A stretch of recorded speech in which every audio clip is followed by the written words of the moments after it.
ونشهد أن سيدنا وسندنا وحبيبنا وطبيبنا وطبيب قلوبنا ومولانا محمدا عبده ورسوله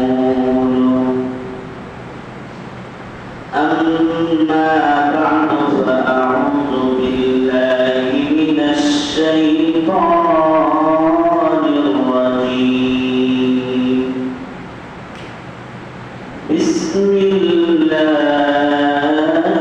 الرحمن الرحيم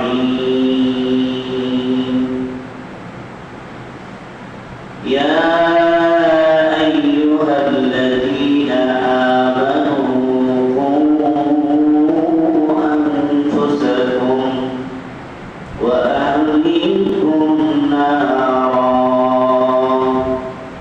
وقودها الناس والحجارة عليها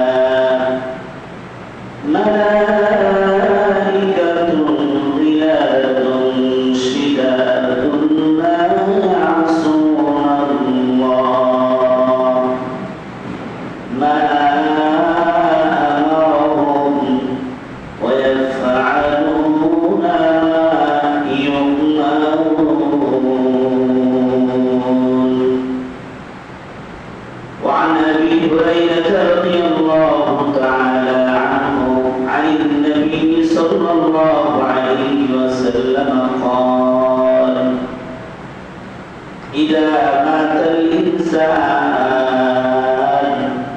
انقطع عنه عمله إلا من ثلاث: من صدقة جارية أو علم ينتفع به أو ولد صالح يدعو له أو كما قال عليه الصلاة والسلام.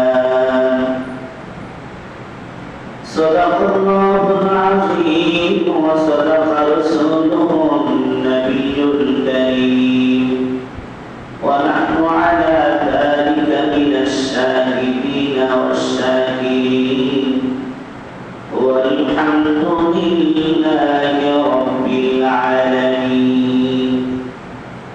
سبحانك لا علم لنا إلا ما علمتنا إنك أنت العليم الحكيم. سبحانك لا فهم لنا إلا ما فهمتنا إنك أنت الجواد الكريم. إن الله وملائكته يصلون على النبي يا أيها الذين آمنوا صلوا عليه وسلموا تسليما. اللهم صل على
সেদিন আমরা থাকব না,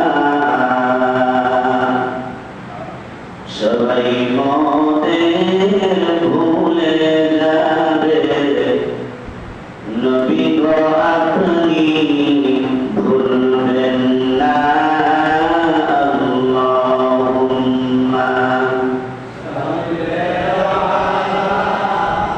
সাইয়্যিদিনা মাওলানা মুহাম্মদ ওয়া আলা আলি সাইয়্যিদিনা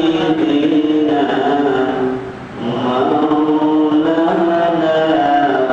মুহাম্মদ। আল্লাহুম্মা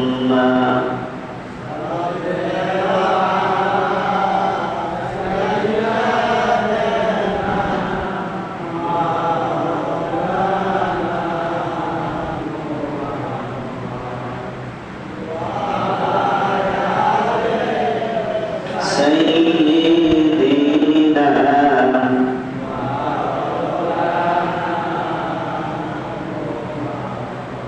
فلفظ علا بكماله كشف الدجى بجماله حسنت جميع خصاله صلوا عليه وآله لا إله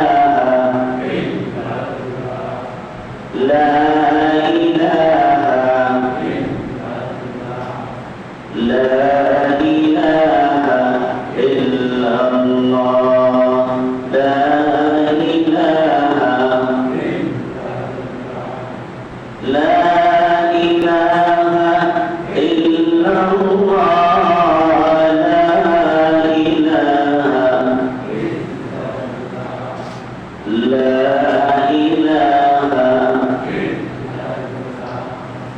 لا إله إلا الله لا إله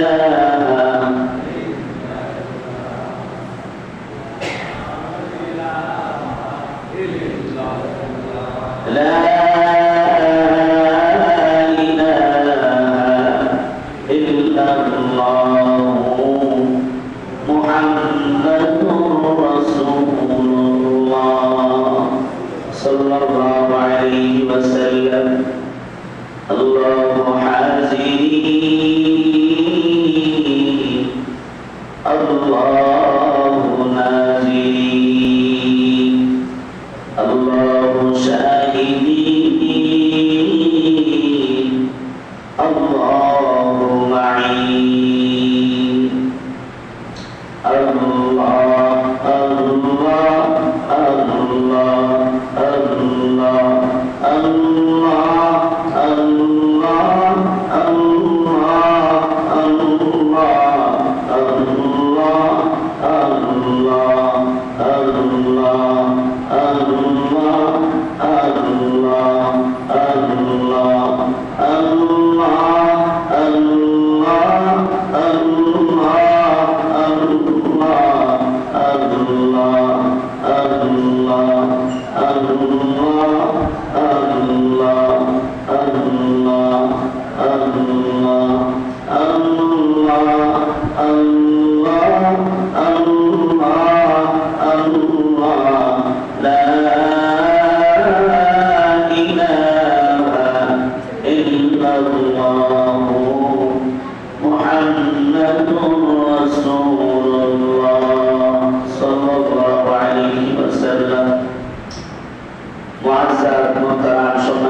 আল্লাহ পাকের অশেষ বড় মেহেরবানি। আমরা গত জুমায় আলোচনা করতেছিলাম মানুষ যখন দুনিয়া থেকে চলে যায় তখন তার জন্য কি করণীয়, দুনিয়াতে যারা থাকবে কি করবে, সেই ধারাবাহিকতায় আমি আপনাদের সামনে যে কোরআনের আয়াত তেলাওয়াত করেছি, হাদিসে পাক থেকে যে হাদিস শরীফ পড়েছি, এর আলোকে কিছু কথাবার্তা আপনাদের সাথে মুজাহারা করার চেষ্টা করব। আল্লাহ আমাদের বলা ও শোনার তৌফিক দান করেন। আল্লাহ যদি চান ইনশাআল্লাহ আমরা মনোযোগের সাথে শুনবো এবং আমলের নিয়তে শুনবো। নিজের আমল যেটা করতে বলে মৃত্যু কি বলে বয়ে আসে। এই কিছু নেই। শনিবার রবিবারের ঘটনা, ঢাকাতে এক স্কুলে কতগুলো শিক্ষার্থী মারা গেল। এক মার কথা শুনলাম, সে বাচ্চাকে 10 মিনিট আগে খাবার দিয়ে আসছে। তো বাচ্চা বলছে, মা আমার জন্য কি দিয়ে খাবার নিয়ে আসছে? তখন ওই মা কান্নাকাটি করতেছে আর বলতেছে, আমি জানি না আমার বাচ্চা খাবার খেয়ে শেষ করছে কি করে। মৃত্যু কোন সময় মানুষের এসে যায় কেউ বলতে পারে। যে কোনো ঘটনার শিকার আমরা হয়ে যেতে পারি। বলে মৃত্যুবরণ করবে না এমন কেউ আছে? সবারই চলে যেতে হবে, সবার দৃষ্টি হয়তো আগে অথবা পরে। দুনিয়াতে যারা আমরা আসি একটা নিয়ম আর তরিকা আছে, সেটা হলো আগে বাবা আসে, এরপরে ছেলে আসে, এরপরে নাতিরা আসে। কিন্তু চলে যাওয়ার কোনো কি নাই, তবে সেটা নাই, যে কোনো সময় যাকে ইচ্ছা তাকে ডাক দিয়ে নিয়ে চলে যাচ্ছে। এজন্য কবি বলছে, এই হামসর মুসাফির হো ওহি আখের ঠিকানা। এই দুনিয়াতে আমরা সবাই মুসাফির, কবর জগতে আমাদের শেষ ঠিকানা, আখেরি ঠিকানা।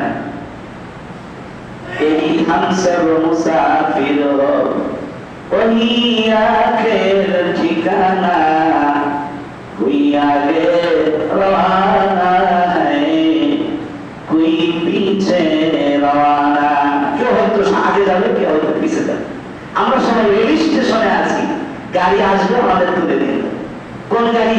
মসজিদে পালকি, যে কোনো সময় আমাদেরকে নিয়ে যাবে। আল্লাহ আল্লাহ আমাদের সকলকে মৃত্যুর প্রস্তুতি নিয়ে থাকার তৌফিক দান করেন। সবাই বলে আমিন।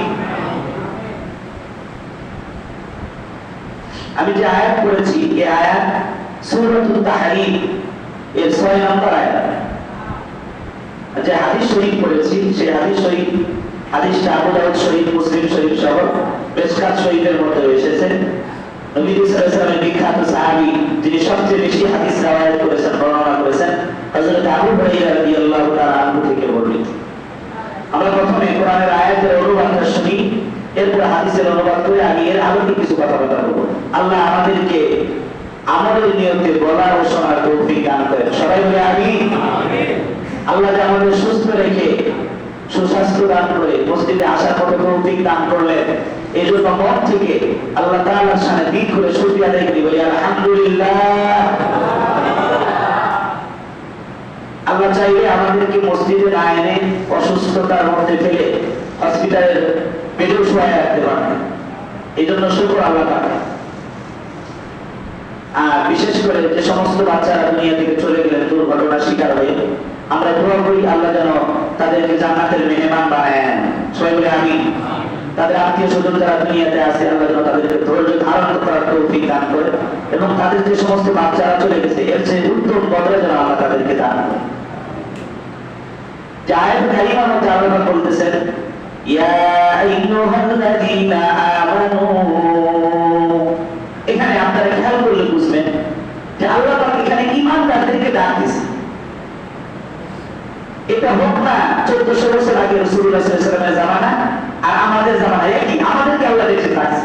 আমরা যারা ঈমানদার মুমিন দাবি করি না, আমাদেরকে আল্লাহ ডেকে বলতেছে। তাহলে কথা শোনা দরকার না? কেউ যদি মনে করেন যে সংসদ ভবন থেকে আমাদের কোন এমপি মন্ত্রী যদি বলে যে আমি পলাশগড়ের লোকদেরকে লক্ষ্য করে বলছি, বলে আমরা সব মনোযোগ দিয়ে শুনবো না, এই আবার পলাশগড়ের লোকদেরকে না জানি কি বলে, আমাদের এখানে মেডিকেল কি আরেকটা হয় কিনা, খুব মনোযোগ দিবে তো, খুব মনোযোগ সহকারে শুনবো। কিন্তু আল্লাহ পাক এখানে ঈমানদারদেরকে ডেকে বলতেছে, তাহলে ঈমানদারদেরকে খুব মনোযোগ দিয়ে শুনতে হবে। আল্লাহ বলতেছে, ইয়া আইয়ুহাল্লাযীনা আমানু।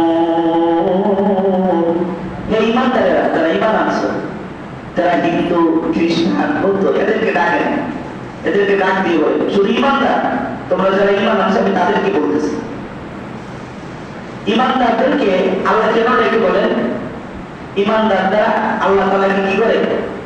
বিশ্বাস করে, আল্লাহ তাআলার প্রতি ঈমান আনছে, এই জন্য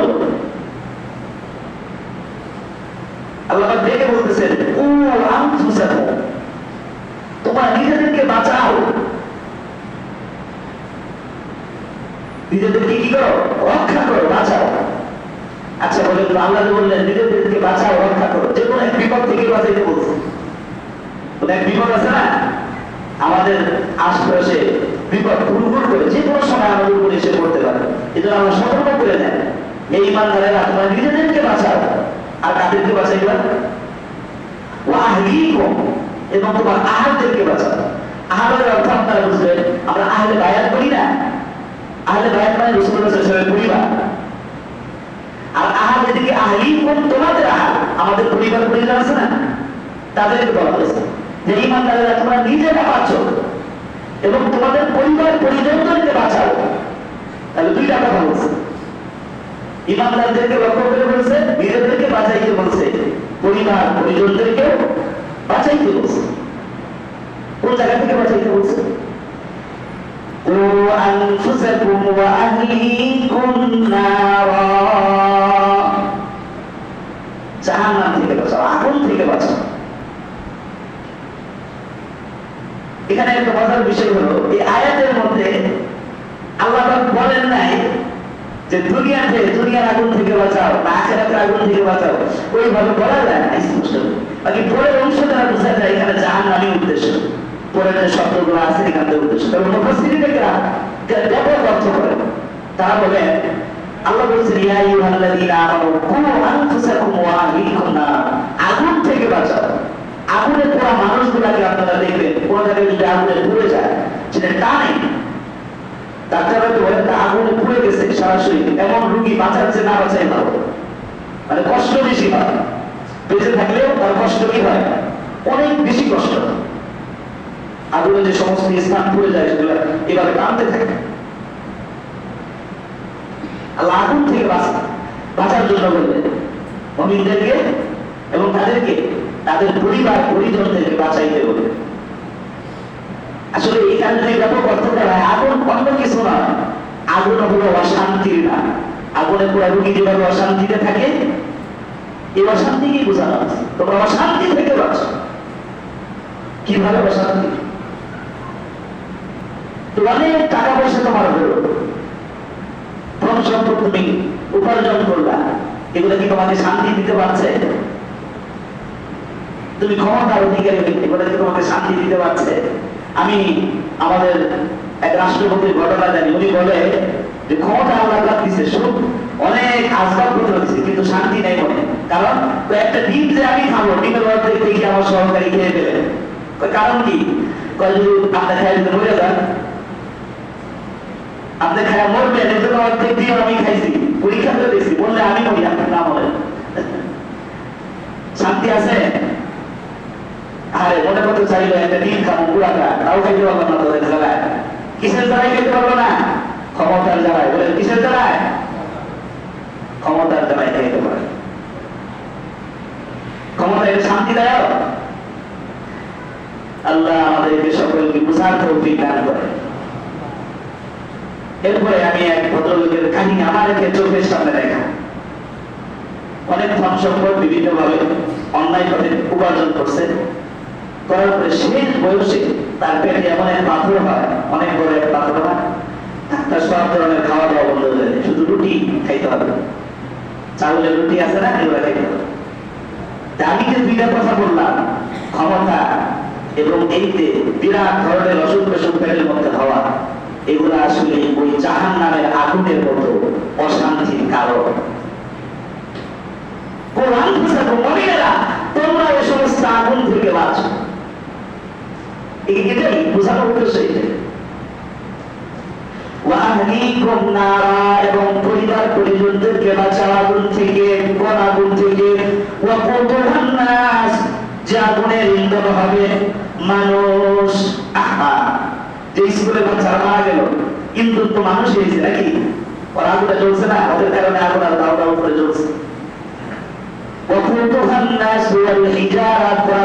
যে আগুনের ইন্ধন হবে, জ্বালানি হবে মানুষ এবং পাথর। বলেন এখানে পাথর দ্বারা উদ্দেশ্য হলো ওই সমস্ত পাথর, যে সমস্ত পাথর দ্বারা মূর্তি বানানো হতো, ওই মূর্তিকে মানুষ পূজা করত। কিয়ামতের ময়দানে যখন জান্নাত জাহান্নামের ফয়সালা হয়ে যাবে, জাহান্নামীদেরকে দেখানো হবে তোমরা দুনিয়াতে আল্লাহকে ভুলে গিয়ে যে সমস্ত পাথরের বানানো মূর্তিকে পূজা করতে, দেখো আজকে ওই সমস্ত পাথরের মূর্তিকে আগুনে জ্বালিয়ে দেওয়া হচ্ছে। তারা নিজেরাই জাহান্নাম থেকে বাঁচতে পারে না, সুতরাং তোমাদেরকে তারা কিভাবে বাঁচাবে? বলে যন্ত্রণাটা বেশি হবে না কম হবে? জোরে বলেন না, যন্ত্রণাটা বেশি হবে না কম হবে? আরে যার পূজা করলাম, যার পিছনে ছুটলাম বিপদ থেকে বাঁচার জন্য, আজকে সে নিজেই বিপদে। আজকে সেই পরিবার ঠিক রাখার জন্য যে নেতার পিছনে ছুটলাম, ওই নেতা আজকে বিপদে আছে। হয় কি হয় না? কোরআন শিক্ষা দেয়, বড় শিক্ষা দেয় কোরআন। وقودها الناس والحجارة عليها, যার পিছনে পিছনে ছুটলাম নিজেকে রক্ষা করার জন্য, আজকে সে নিজেই বিপদে। আল্লাহ কোনো কথা বলা যাবে না, যে নেতার পিছনে ছুটছি সে নিজেই যে খানা কথা বলতে আমাকেও দিতে হচ্ছে। ভয় লাগে না অন্তরে? শান্তিতে ঘুমানো যায়? ঘুম আসে না, বাড়ি করে থাকা যায় না, টেনশন। وقودها الناس والحجارة, এখানে হিজারা বলতে ওই মূর্তিকেই বোঝানো হয়েছে যেটা উপাসনা করা হয়। এখানে শুধু ওই মূর্তিকে যদি বোঝানো হয়েছে, এখানে সবার উদ্দেশ্য যারই পূজা করা হবে, যে কোনো মানুষের অনুগত্য করা হবে আল্লাহ পাকের হুকুম ছাড়া।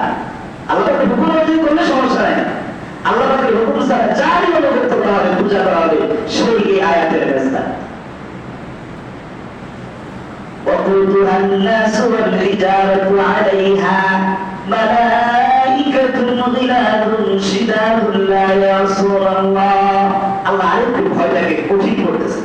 আল্লাহ বলতেছে, জানো এই আগুন যেখানে থাকে সেটার নাম তো জাহান্নাম, আর এই জাহান্নামের দায়িত্বে আছে এমন কিছু ফেরেশতা গিলাজুন, যাদের অন্তরে কোনো দয়া নাই। এমন ফেরেশতা দয়া নাই যে তুমি কান্নাকাটি করবা, তোমার কি করবে? জাহান্নাম থেকে মুক্তি দিয়ে দিবে। কোনো দয়া নেই। খিলাতুন শিদাতুল্লাহ, অন্তর বড় কঠোর, কোনো মায়া দয়া নাই, নির্দয় ফেরেশতা। লা ইয়াসুন আল্লাহ, আল্লাহ আরো কঠিন করে বলে, মায়া দয়া থাকলেও কাজ হবে না। এমন ফেরেশতা আল্লাহ যা হুকুম করে তাই করে, আর বিপরীত করে না। লা ইয়াসুন আল্লাহ মা আমারহুম, আল্লাহর আদেশ যাতাই করবেন। ويفعلون ما يؤمرون,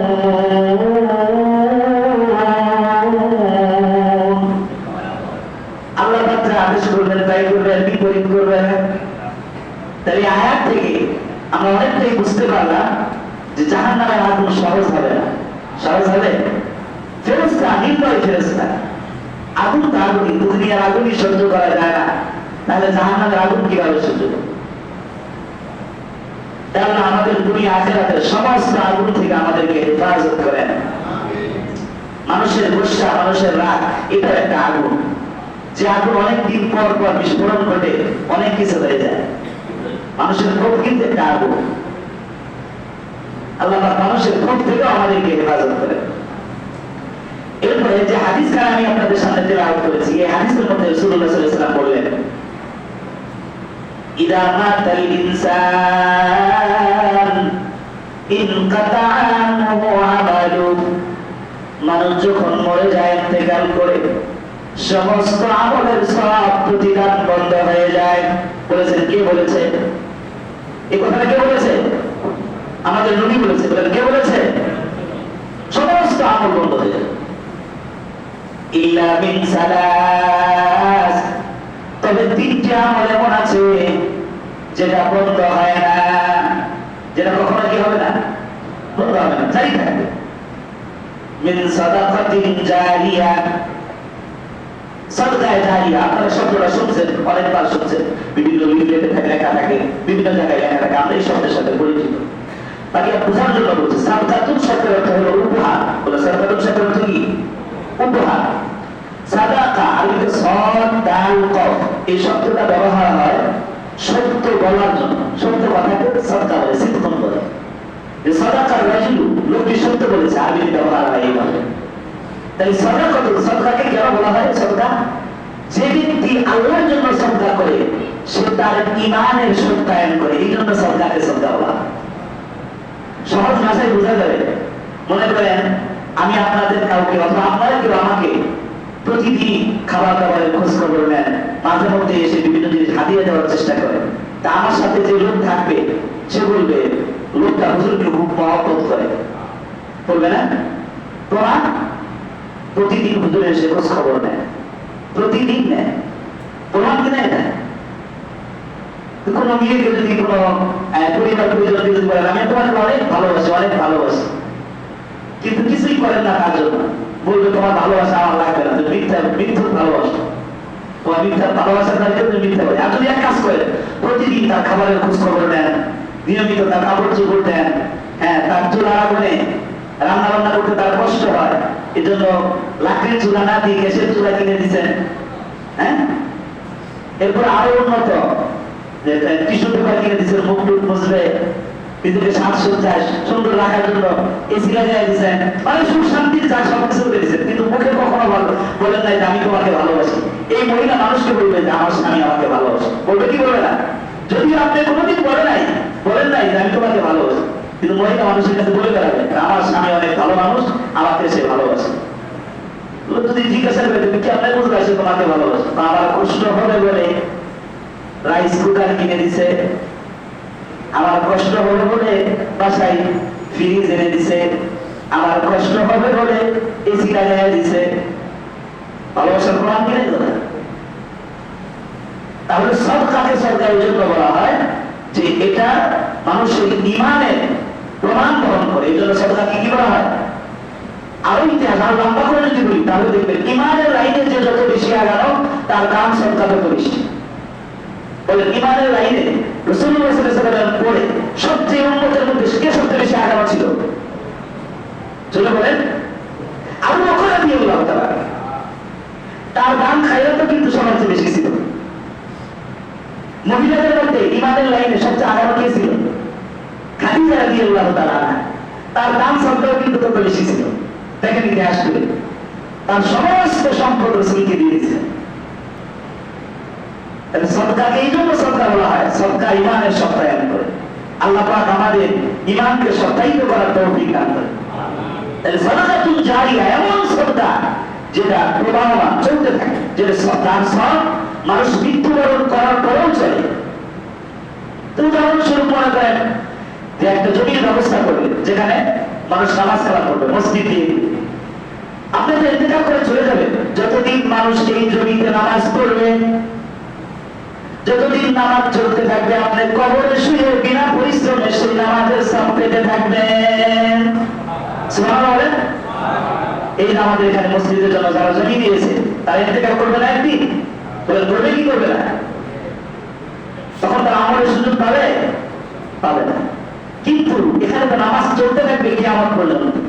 হাদিস শরীফের মধ্যে আছে যেখানে মসজিদ হয়ে যায় সেখানে মসজিদ শুধু জমিতে না, সাত জগৎ আসমান এখান থেকে শুরু করে নিয়ে সাত জগৎ আসমান পুরোটাই মসজিদ। সুবহানাল্লাহ, পুরোটাই মসজিদ।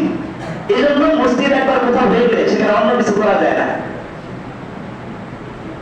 এত দামি দেখেন। যাদের সম্পদ, যাদের টাকা পয়সা এখানে কাজে লেগেছে তারা বড় সৌভাগ্যবান, মৃত্যুর পরে এর সব আমাদের কবরে যাবে। বুঝে আসবে সেই দিন লাভ করলাম না লস করলাম, লাভ হলো না লস হলো।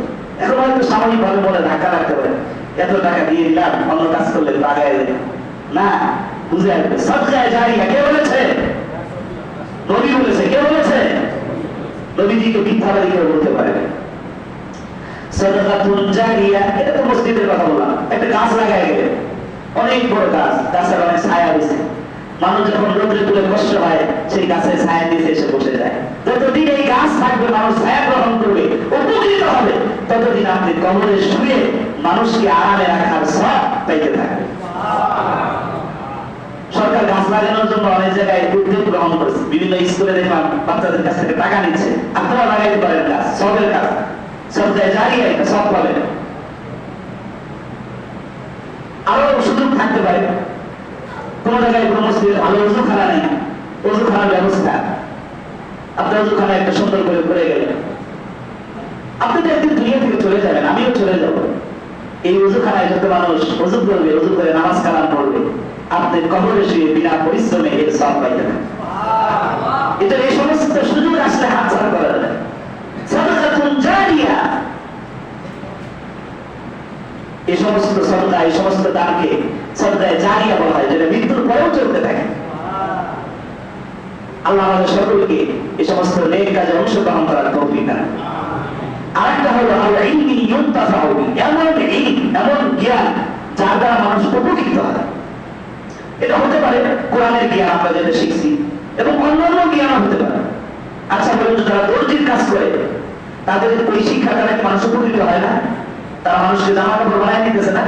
সেই জামা কাপড় পরে আজকে আমরা মসজিদে আসছি না? কিন্তু সব পাওয়ার জন্য শর্ত হলো নিয়মটা সহি করতে হবে। নিয়ম কি করতে হবে? নিয়মটা সঠিক, সুচ্ছ নিয়ম করতে হবে। আল্লাহ, আমি যদি মানুষকে এই কাজ শিখাবো, তারাও এই কাজ করবে, মানুষের খেদমত করবে, এটাও কিন্তু সব। আপনি যে কোনো কর্মই খারাপ না। ডাক্তারি শিক্ষা বিদ্যায় ভালো না বলে একজন ডাক্তারের থেকে ডাক্তারি বানিয়ে দেবে, সে যদি নিয়ম ভালো রাখে। আল্লাহ, আমি যেভাবে মানুষের সেবা করলাম, ডাক্তারি করলাম, মানুষকে সুস্থতার দিকে আগাইলাম, আল্লাহ তাদেরকে আমি পড়াশোনা করাইলাম, তাহলে সমস্ত খেদমত করে সঠিক নিয়তে, সৎ নিয়তে যদি করে, তার কবরে সে ওই বিদ্যার সব হয়ে যাবে। যেমনি ভাবে একটা এলাকায় একজন আলেম জরুরি, তেমনি ভাবে একজন ডাক্তারও জরুরি। একজন আলেম না থাকলে মানুষ মাসলা মাসাইল জানবে না, না জেনে অন্য কিছু আমল করবে, মন ধরে আমল করবে, গুনাহগার হবে। একজন ডাক্তার না থাকলে রোগী মারা যাবে, বলে মারা যাবে না, চেষ্টার অভাবে মারা যাবে, চিকিৎসার অভাবে মারা যাবে। তাহলে একজন ডাক্তার উপর যেতে পায় থাকতে হবে একটা এলাকার মধ্যে জরুরি। এর মধ্যে হতে পারে আর এই হুজুর আপনারা তো ওয়াজ করেন, এমন ইলম যার দ্বারা মানুষ উপকৃত হয়, আপনি আলেম হয়েছেন, মানুষকে শিখাইতে পারেন, আমি তো শিখাইতে পারি না, আমি কি করব? আপনার জন্য সুযোগ আছে। যে সমস্ত মানুষ ইলম শিক্ষা দেয়, মানুষকে শিখায়, ওই সমস্ত মানুষের সহযোগিতা করতে হবে। সেখানে ঘরের ব্যবস্থা করে দেয়। যে মানুষ মানুষকে শিখায়, অন্য কোনো জায়গায় সুযোগ পায় না, ওই আলেমের সহযোগিতা করে। তাহলে ওই আলেম মানুষকে শিক্ষা দিয়ে যে সব পাচ্ছে, আপনি ইন্তেকালের পরে কবরে শুয়ে সে সব পাবেন। ওই আলেম যেভাবে আলেম তৈরি করে গেছে, হাফেজ তৈরি করে গেছে, এই জায়গায় যেমন উদাহরণস্বরূপ বোঝার জন্য বলতেছে, আমাদের মাদ্রাসার হুজুর, সে চিরজীবন বাঁচবে? সবাই বলেন চিরজীবন বাঁচবে? একদিন দুনিয়া থেকে চলে যাবে। সে এখন মাদ্রাসার ছাত্রদেরকে পড়াইতেছে, সব হইতেছে না? হ্যাঁ, কিছু টাকা পয়সা সে পায়, ঠিক আছে, সেটা আপনাদের পক্ষ থেকে হয়, তাদের গার্ডিয়ানের পক্ষ থেকে হয়। কিন্তু সে যদি নিয়োগ করে না, এই টাকা বড় জিনিস না, আমি যদি রিক্সা চালাই একটা ভালো কিছু কামাইতে পারবো, কিন্তু এটা বাদ দিয়ে আমি মাদ্রাসায় পড়েছি, আল্লাহ আমার দুনিয়া থেকেও চালা, আমি আখিরাতেও দিল, এর সব পাই, কবরে শুয়ে সে যদি এদিকে আমার নামে এসে যায়, সে যদি এই নিয়োগ করে, তাহলে ইন্তেকালের পরে যতগুলো হাফেজ বানায় গেল, এরা আরো অন্য হাফেজ বানাবে না? এইভাবে কিয়ামত পর্যন্ত চলতে থাকবে, হুজুরের কবরে শুয়ে শুয়ে এর সব পাইতে থাকে। আপনারা যারা সহযোগিতা করবেন, রসিদ রেখে হুজুরকে হাদিয়া দিয়ে একটা হুজুরের থাকা খাওয়ার ব্যবস্থা করে, আপনারা কবরে শুয়ে শুয়ে যে সমস্ত হাফেজ কিয়ামত পর্যন্ত হতে থাকবে, তাদের সব আপনাদের আমল নামায় যেতে থাকে। আমার কথা না, কার কথা বলেন? কার কথা? নবীজির কথা, বিশ্ব নবীর কথা, আর আমির নবীর কথা, যাকে জীবনে কেউ মিথ্যাবাদী বলতে পারে। এই এলেমের সহযোগিতা, এর জন্য আমার মনে হয় পলাশবাসী যারা দুনিয়া থেকে চলে গেছে, এই মাদ্রাসার সহযোগিতা আমি যতটুকু শুনেছি সমস্ত মানুষ করেছে, সবার বাড়িতে বাড়িতে উচিত ছিল, তাদের সকলের খবরে সপ্তাহে দাঁড়িয়ে সব চলে যাচ্ছে। তাহলে এই সমস্ত প্রতিষ্ঠান মুরব্বীরা তারা শুরুতে চিন্তা ভাবনা করেছিলেন, তারা ইন্তেকাল করবেন কি করবেন না একদিন। কেউ যদি না জানে, আমরা জানি কি জানে না, তার খবরে সপ্তাহে দেয়। যিনি জমির ব্যবস্থা করলেন, সামনে আরো করবেন, তার আত্মীয় স্বজন, এবং সে দুনিয়া থেকে চলে যাবে কি যাবে না? নিয়ত সঠিক থাকলে এই সব তার কবরে দিতে থাকে। 5 লাখ 10 লাখ টাকা দুনিয়াতে কয়েকদিন খাওয়া যায়, কোনো বিপদে পড়লে চলে যায়। কিন্তু এমন এক কারখানা তৈরি করে গেলেন যে কবরে শুয়ে শুয়ে এর সার পাওয়া যাবে। আমার আরো অনেক নাম্বার কথা ছিল, সময়ও নাই, সংক্ষেপে একটা ঘটনা বলে আমি শেষ করে দেব। রাওয়াজ নামক এক কিতাবে এক মহিলার ঘটনা বর্ণিত হয়েছে। মহিলা অত্যন্ত পরহেজগার বুজুর্গ মানুষ ছিলেন। তিনি দুনিয়া থেকে চলে গেলেন। চলে যাওয়ার পরে শেষ মুহূর্তে দোয়া করলেন, ইয়া আল্লাহ, আমি তোমাকে মহব্বত করি, তোমাকে ভালোবাসি, তোমার অনুগত আমি, তোমার প্রতি ঈমান রাখি। আল্লাহ, তুমি আমাকে বেইজ্জত করো না, কবরে আমাকে একা একা ফালায় না। মহিলা মারা গেল। মহিলার বাচ্চা ছিল দুনিয়াতে। সে প্রতিদিন জুমার নামাজের পরে প্রতি সপ্তাহে জুমার নামাজের পরে মার কবরে গিয়ে কোরআন করে মার কবরে বসায় দিতেন, দোয়া করতেন। 3 হয়েছে মাকে স্বপ্ন দিয়েছে, মা গো তুমি তো দুনিয়া থেকে চলে এসেছো, আল্লাহ তোমার সাথে কেমন ব্যবহার করলেন? মা বলে বাবা রে, মৃত্যু বড় কঠিন জিনিস, মৃত্যুর কষ্ট তো হয়েছে, তবে কবরে বড় আরামে আছি। আমার কবরের নিচে জান্নাতের বিছানা বিছায় দেওয়া হয়েছে, আমি যে বালিশে ঘুমাই সেটা রেশমের বালিশ, অত্যন্ত আরামে আছি। আমাকে নাকি আল্লাহ পাক কিভাবে আরামেই রাখবেন। তবে বাবা তুমি যে আমল করো প্রতি জুমার পরে আমার কবরের পাশে গিয়ে আমার জন্য কোরআন পড়ে দোয়া বক্সাও, এই কাজটা তুমি কখনো বন্ধ করবে না। ছেলেটা স্বপ্ন দেখছে, দেখার পরে কিছুদিন পরে দেখে অনেকগুলো কবরবাসী তার কাছে এসে গেছে, তাকে আহ্লাদ সাহলাদ দিতেছে। বলে তোমরা কারা গো? বলে আমরা ওই কবরের বাসিন্দা যে কবরে তোমার মাকে তুমি শোয়া রাখছে, ওই কবরের বাসিন্দা। তো তোমাকে সুসংবাদ ধন্যবাদ জানাইতে আসছি যে তোমার কারণে আমরা কিছু সওয়াব আর নেকি পাই কবরে শুয়ে, এই জন্য তোমাকে ধন্যবাদ জানাইতে আসছি। সুবহানাল্লাহ বলেন। আর জীবিত ব্যক্তির দোয়া যায় কি যায় না? হাদিসের আরেক অংশ ওয়াজ আমার শেষ হলো না। আল্লাহ যদি তৌফিক দেন সামনে জমাই করব, আল্লাহ আমাদেরকে নেক কাজে বেশি বেশি অংশগ্রহণ করার তৌফিক দান করে। যারা সুন্নাত পড়ে নেয় যারা এটা করছে।